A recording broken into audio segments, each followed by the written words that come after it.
saling untuk sehat menasehati. Sharing dan saling untuk apa?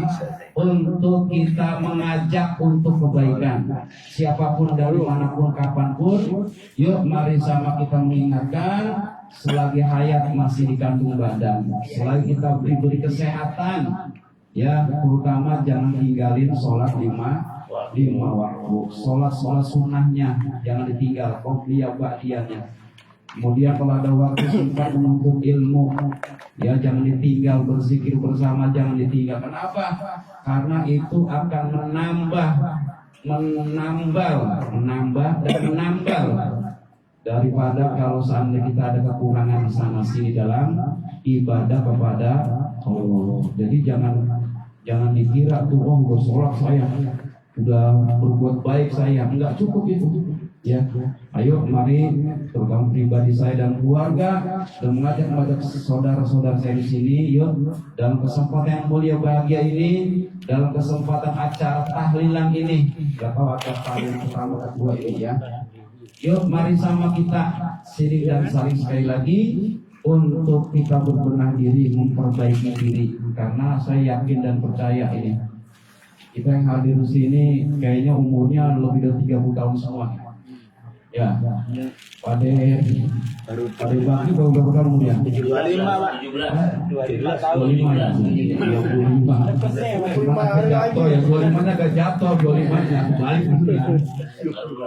Baru lulus sekolah ya. Saya yakin dan percaya kita lebih dari 20-30 tahun semua. Oleh karenanya yuk mari sama ya, mumpung kita masih diberi umur panjang, masih diberi kesehatan, masih mampu untuk melaksanakan ibadah, kerjakan ibadah sebaik mungkin, kerjakan ibadah dengan semaksimal mungkin. Jangan sampai nanti kalau kita udah jatuh sakit, kalau kita udah jatuh sakit baru ngerasain tuh pengennya ibadah, semangat ke masjid, pengennya ibadah, mau ngaji ke sana kemari. Kalau udah sakit nanti. Kenapa? Karena saya tahu dari almarhum waktu 2 tahun masih bisa ngomong. Jangan sia-siain ya. Ayo mari sama kita sering dan saling mengingatkan untuk kita diberi kesehatan semampu mungkin, semaksimal mungkin, sekali lagi untuk ibadah kepada Allah Subhanahu wa Ta'ala dan berbuat baik kepada sesama lingkungan kita, kepada tetangga. Jauhkan dari hal-hal dari hal-hal penyakit hati, dari iri, dengki, hasad, hasud, udah lepas itu semua. Khawatir kita banyak ibadah, tapi hati kita masih ngeganjel sama saudara, ganjel masih sama orang tua, ganjel masih sama teman, sama tetangga. Awas, nauzubillah min dzalik. Awas nih, kalau kita meninggal dunia masih ada urusan sama manusia, terutama masih ada salah kepada saudara, kepada tetangga, teman. Khawatir ibadah kita walaupun banyak ke segede gunung Uhud, walaupun banyak ke sekolong langit, ya nanti kita akan diminta pertanggungjawaban, akan diminta nanti diminta nanti yaitu kesalahan, kekurangan kita sama manusia. Kalau belum dipanggil manusia itu yang bersangkutan sama kita akan terus disiksa oleh Allah Subhanahu wa Ta'ala. Nauzubillah min dzalik. Oleh karena itu, yuk mari sama kita sesama teman, sekali lagi sama saudara, apalagi yang kandung, yang cuma gara-gara mulut. Makanya kata Nabi, man kana yu'minu billahi wal yawmil akhir falyaqul khairan aw liyasmut. Kita tahu lisan kita, mulut kita ini kecil bentuknya, tapi sangat besar pengaruhnya. Ini mulut kita nih, hati-hati. Mulut kecil dikasih sama Allah, dibikin sama Allah, tapi besar pengaruhnya. Berapa banyak orang gara-gara mulut, gara-gara omongan kita, gara-gara cuma 2 kalimat atau 3 kalimat. Orang kalau udah sakit hati Pak, Masya Allah Pak, orang kalau udah sakit hati sama diri kita Pak, akan diingat terus. Tuh gara-gara ono tuh, gara-gara dia tuh dagangan gue bangkrut, gara-gara dia tuh sialan tuh, ya kan, dagangan gue tutup, gara-gara dia tuh saya udah gak kerja lagi, gara-gara dia tuh rumah tangga saya hancur. Tuh gara-gara mulut, awasnya, maka jaga lisan, ya.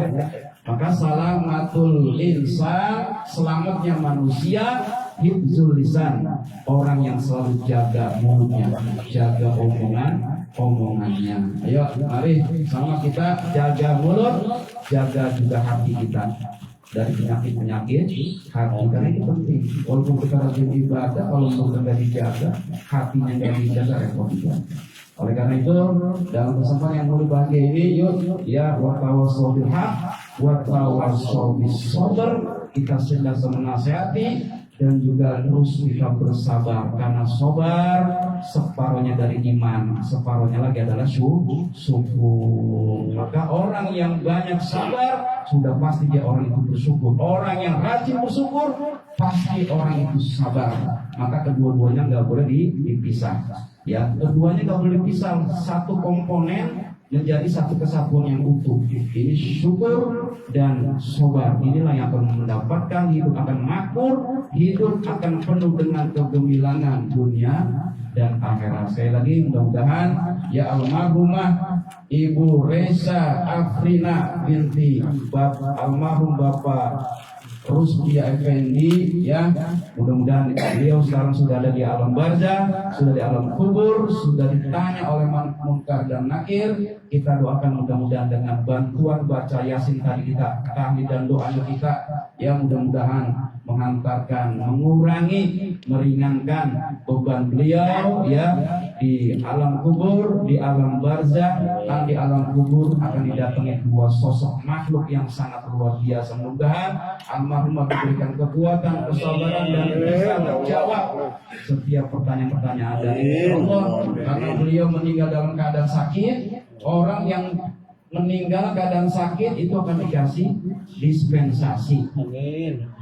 Orang yang makanya kita Ustaz bantu yang sakit dong kalau mati, ya terserah, ya kan? Insya Allah dengan kalau dikasih meninggal dalam keadaan sakit, kemudian dia bersabar, selalu eling kepada Allah, maka dosa kesalahannya akan gugur sedikit demi sedikit, terutama dosa-dosa yang kecil, ya. Kalau dosa-dosa yang besar, misalnya dia pernah begini begitu, ya, itu walaupun dihancurin sedikit-sedikit, tergantung beliaunya. Apakah masih ingat kepada Allah berzikir, masih ingat kepada Allah untuk mengabdi, untuk sholat dan lain sebagainya. Mudah-mudahan itu pun akan menghantarkan dosa kesalahannya akan dihapus oleh Allah Subhanahu wa taala. Nah, maka tugasnya anak-anaknya nih, anak-anaknya nih, ya anak-anaknya si siapa? Putri, Nanda, dan juga mantunya, ya, suami daripada Putri, ya. Tolong kalian, ya, jangan tinggalin doa untuk emaknya setiap waktu, ya. Setiap waktu baca Rabbi firli wali walidayya warhamhuma kama rabbayani shaghira. Setiap waktu jangan satu kali, tapi minimal 3 kali. Jadi kalau doa orang tua itu sedikit 3 kali, nggak ada keterangan 1 kali.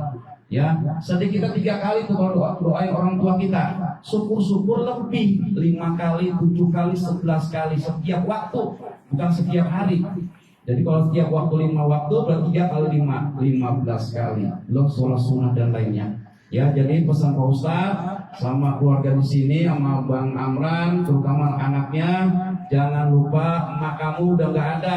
Nih ya, Putri, Nanda, mari kamu udah ngurus, alhamdulillah. Insya Allah baktinya kamu sama kamu, ya, terhadap Allah sudah ngurus orang tuanya sehari, sebulan, setahun, 2 tahun sampai terakhir di rumah sakit. Insya Allah akan menjadi bakti, ya, anak terhadap orang tua, akan menjadi nilai yang sangat luar biasa seorang anak kepada orang tua. Insya Allah kalau melaksanakan dengan ikhlas dan ridho, maka di dunianya akan diberikan kesenangan, kebahagiaan kalau sudah ngurus orang tua dengan ikhlas semata-mata karena Allah Subhanahu wa taala. Itu aja, ya, pesan saya untuk keluarga di sini, terutama anak-anaknya, ya. Jadi mudah-mudahan kita selaku tetangganya jangan bosan kita sekali lagi untuk siring dan saling mendoakan untuk sesama kita, ya, sesama muslim dan muslimah. Khususan ya Allah, Al-Fatihah.